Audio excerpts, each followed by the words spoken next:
मालती ने घर में कदम रखते ही बैग सोफे पर पटका। फिर रमेश की ओर देखकर गुस्से में कहा, स्टेशन पर लेने मर नहीं सकते थे क्या? रमेश अभी जवाब दे उससे पहले ही मालती ने वाटर बैग उसके पैर की ओर फेंक कर मारा। करीब 1 घंटे बाद दोनों खाने के टेबल पर बैठे। मालती बोली, खाने में क्या बनाया है? रमेश ने तुरंत कहा, खिचड़ी और कढ़ी बनाई है। ये सुनते ही मैडम जोर से चीख उठी, अच्छा खाना बनाने को नहीं होता तुमसे? अब यह कढ़ी खिचड़ी अपने खोपड़े में मलो, मुझे नहीं खाना है। सफ़र से थकी हारी आई हूँ, ढंग का खाना तो बना दिया करो। शनिवार रविवार को 2 दिन छुट्टी होती है, पूरा दिन कूल्हे टिकाकर टीवी देखते रहते हो। शर्म नहीं आती तुमको, कामचोर? रमेश तुरंत बाहर जाकर पाव भाजी ले आया। तभी मालती बोली, ठंडी छाछ मेरा बाप लाएगा? कभी तो दिमाग लगाया करो पतिदेव, भैंसे जैसा बदन हो चुका है, बुद्धि भी मोटी ही है तुम्हारी।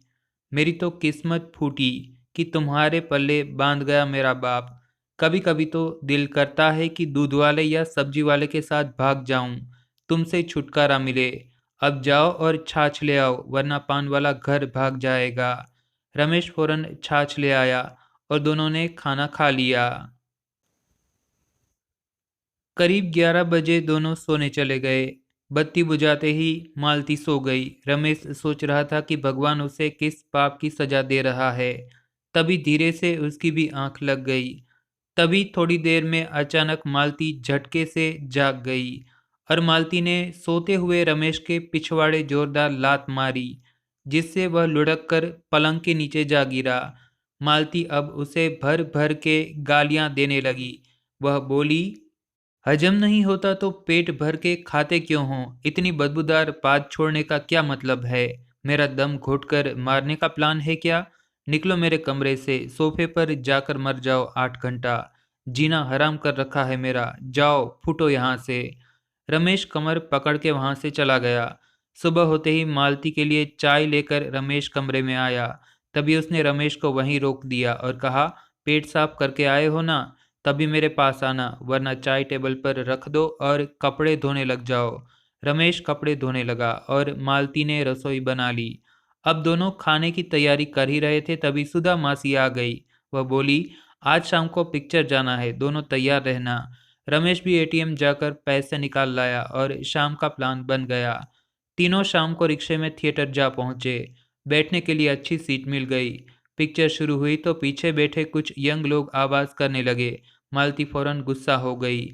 उसने बोला, चुप मरो या बाहर निकलो। उस ग्रुप में 3 लड़के और 3 लड़कियां थी।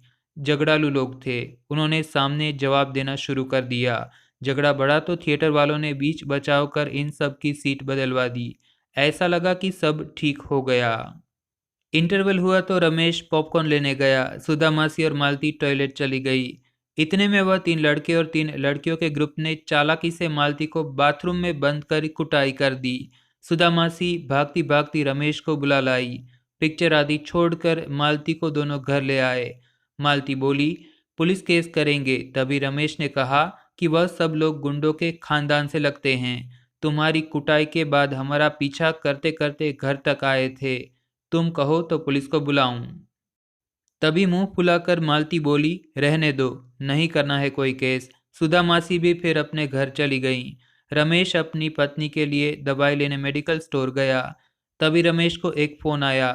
सामने से लड़की बोल रही थी, सर, आपका काम कर दिया, आप खुश तो हो ना? रमेश ने कहा, बहुत अच्छे से कुटाई की है आप लोगों ने। आज मेरी गुरु दक्षिणा मुझे मिल गई। तुम लोगों ने वह काम कर दिया जो मैं केवल सपने में ही सोच सकता था।